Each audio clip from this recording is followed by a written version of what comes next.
surprisingly late, actually. We had dated on and off through Syracuse. We had met up front, but we had dated on and off. And that summer, that was when I went there. Connie had already been in graduate school a year, so I was a year behind her on that schedule. But I was doing 15 straight months, 2 summers, 2 regular semesters. And that second summer, I met your mom. I met Connie when she came back from a summer in Japan. And the second summer, she had organized a summer in West Africa. Her majors were museology and art history, non-Western art history. And she had a mentor in the art school that was an African professor. And so she got sort of interested in African art. So she spent an entire summer trekking around the backwoods of Nigeria and Ghana and Lagos and Togo and all these other places. Bizarre. She'd never do that again, knowing what she knows now. But we sort of kept in touch, and when she came back, I went to pick her up at the airport. And by then I was in Delaware. I'd started working for DuPont. Only a matter of weeks. It was very, very, very, very soon after I'd gone down there.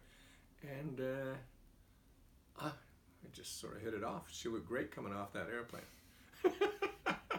She had this wonderful tan and a beautiful colored miniskirt. And I thought, wow. So it only taken, it couldn't have taken any more than a week after that. And I proposed to her.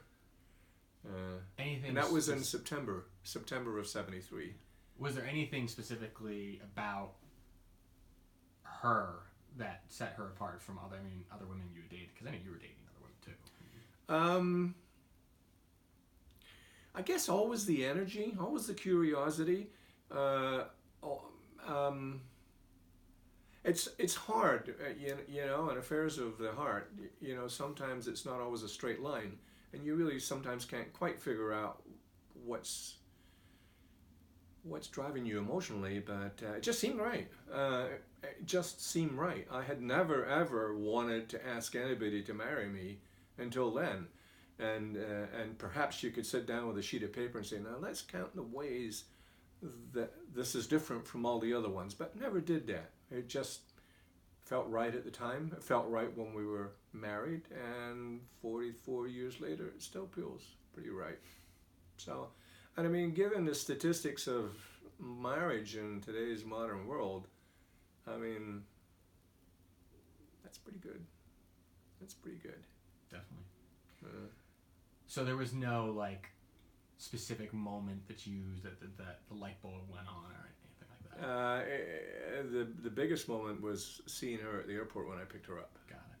Yeah, I think, oh wow, oh wow.